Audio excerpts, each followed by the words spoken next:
10,000 টকাটো প্ৰথম এই 10,000 টকাটো পোৱাৰ পিছত কোনেও টকাটো পাই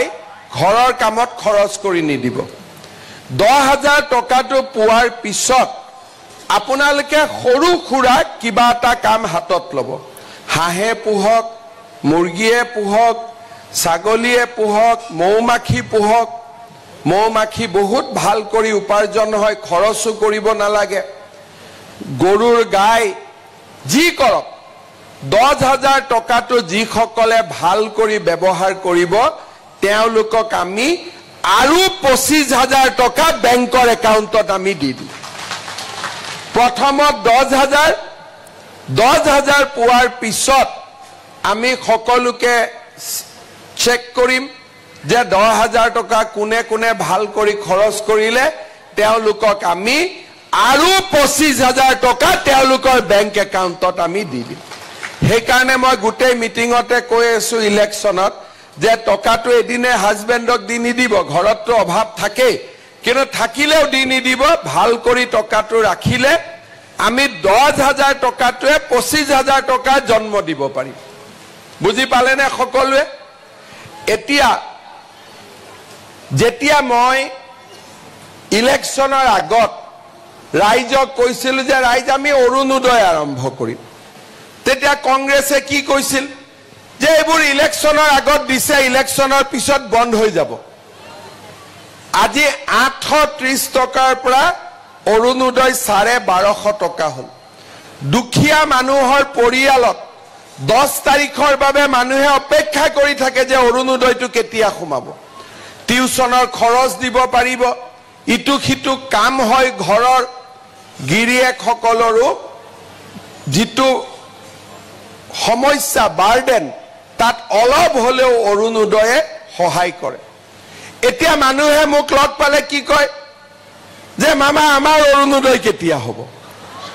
তাৰমানে অৰুণোদয়টো নাই বুলি এতিয়া কলে নহব অৰুণোদয়টো আছে আৰু আমাক অৰুণোদয়টো লাগে হয় না নহয় কাক কাক অৰুণোদয় লাগে হাত ডাঙৰ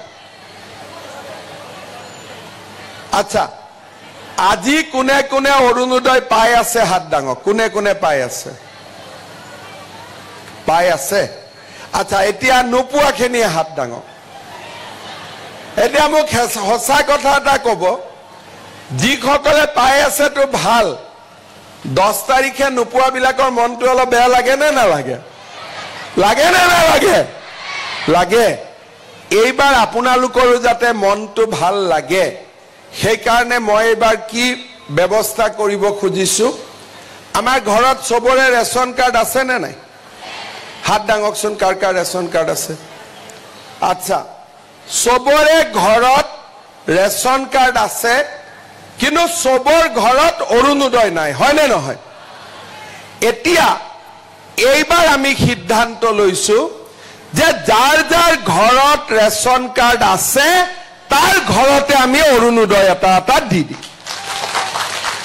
এতিয়া আপোনালোকক আমি ফৰ্ম বিলাক দিছো